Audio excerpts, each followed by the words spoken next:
High guys, പുതിയ വീഡിയോയിലേക്ക് സ്വാഗതം. സോ നമ്മളിന്ന് റിവ്യൂ ചെയ്യാൻ പോകുന്നത് പാട്രിയോട്ട് എന്ന് പറഞ്ഞ സിനിമയാണ്. സോ ഞാൻ എൻ്റെ കാസ്റ്റ് ആൻഡ് ക്രൂ വായിക്കാം. സോ അതിൽ അഭിനയിച്ചിരിക്കുന്നത് മെയിൻ ആയിട്ട് വന്നിട്ടുള്ളത് നമ്മുടെ മമ്മൂട്ടിയാണ് ആസ് ഡോക്ടർ ഡാനിയൽ ജെയിംസ്. അതേപോലെ തന്നെ മോഹൻലാലും വന്നിട്ടുണ്ട് ആസ് കേണൽ റഹീം നായിക്.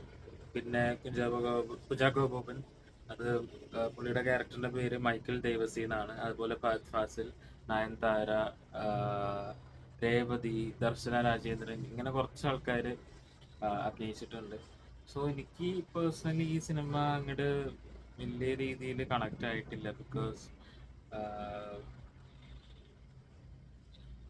ലൈക്ക് ഇതില് പ്രൊമോഷനൊക്കെ ചെയ്ത സമയത്ത് ഞാൻ വിചാരിച്ചിരുന്നത് ത്രൂ ഔട്ടായിട്ട് മോഹൻലാലും മമ്മൂട്ടി ഉണ്ടാവുന്നതാണ്. പക്ഷെ ആക്ച്വലി ഒരു ക്യാമിയോ റോളിലാണ് മോഹൻലാൽ വരുന്നത്.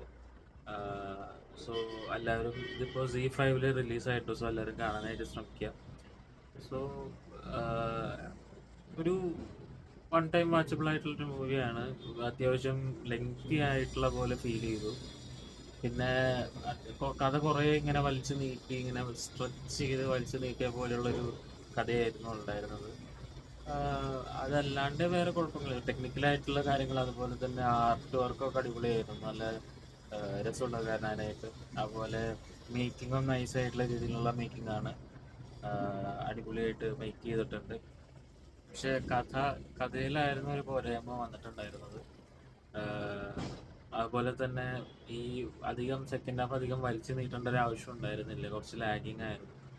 എനിക്ക് ഇത് കണ്ടപ്പോൾ എൻ്റെ ഒരു ഒപ്പീനിയൻ പറയുകയാണെങ്കിൽ ഒരു വൺ ടൈം വാച്ചബിൾ ആയിട്ടുള്ളൊരു മൂവിയാണ്. സോ ഈ സിനിമയിൽ എന്താണ് സംസാരിക്കുന്നതെന്ന് വെച്ചാൽ അതൊരു പെരിസ്കോപ്പ് എന്ന് പറഞ്ഞ ഒരു സോഫ്റ്റ്വെയറിനെ പറ്റിയിട്ടാണ്. അപ്പോൾ ഈ സോഫ്റ്റ്വെയർ നമ്മളുടെ പേഴ്സണൽ ലൈഫിൽ എങ്ങനെയൊക്കെ ഇൻ്റർവ്യൂൻ ചെയ്യുന്നുണ്ട്, ഏതൊക്കെ രീതിയിൽ ഇൻ്റർവ്യൂൻ ചെയ്യുന്നുണ്ട് എന്നുള്ള രീതിയിലൊക്കെയുള്ളൊരു സ്റ്റോറി ലൈനാണ് പോകുന്നത്. ആക്ച്വലി അതൊരു നല്ലൊരു പുതിയൊരു കൺസെപ്റ്റായിട്ട് എനിക്ക് തോന്നി. കാരണം ഇതേപോലുള്ള സിനിമ അങ്ങനെ നമ്മുടെ മലയാള സിനിമയിൽ അധികം വരാത്തതാണ്. അപ്പോൾ അതൊരു പുതിയ ഒരു പെർസ്പെക്റ്റീവ് ഉണ്ടായിരുന്നു അതിൽ. പിന്നെ അതിൽ വില്ലനായിട്ട് വന്നിട്ടുള്ളത് നമ്മുടെ ഫഹദ് ഫാസിലാണ്. സോ ആള് അത്യാവശ്യം നല്ല രീതിയിലാണ് അഭിനയിച്ചത്. എനിക്ക് ഏറ്റവും കൂടുതൽ അഭിനയത്തിൽ ഇഷ്ടപ്പെട്ട ഓഫ്കോഴ്സ് മമ്മൂട്ടി. പിന്നെ അതുപോലെ മോഹൻലാൽ വന്ന ആ സീക്വൻസൊക്കെ അടിപൊളിയായിരുന്നു. അടിപൊളി സീക്വൻസസ് ആയിരുന്നു. പിന്നെ ഫഹദ് ഫാസിലാണ്. ഇവർ 3 പേര് നല്ല തകർത്ത് അഭിനയിച്ചിട്ടുണ്ട് പടം. സോ കഥയിലുള്ള പോരായ്മകൾ ഒഴികെ ഒരു ബാക്കിയൊക്കെ, അതായത് ആർട്ടും അതുപോലെ തന്നെ മ്യൂസിക്കും കാര്യങ്ങളൊക്കെ അടിപൊളി തന്നെയായിരുന്നു. സോ മമ്മൂട്ടി ഇതിലൊരു വ്ളോഗറായിട്ടാണ് ഇൻട്രൊഡ്യൂസ് ചെയ്തിരിക്കുന്നത്. സോ അതൊരു പുതിയൊരു ക്യാരക്ടറാണ്. ലൈക്ക് സിനിമയിലൊന്നും അധികം കണ്ടുവരാത്ത രീതിയിലുള്ള ഒരു സംഭവമാണ് അവിടെ ചെയ്തിട്ടുള്ളത്.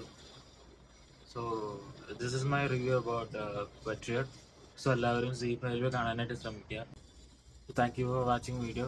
വീഡിയോ ഇഷ്ടപ്പെട്ടെങ്കിൽ എല്ലാവരും ലൈക്ക് ചെയ്യുക, ഷെയർ ചെയ്യുക, സബ്സ്ക്രൈബ് ചെയ്യുക. ബൈ.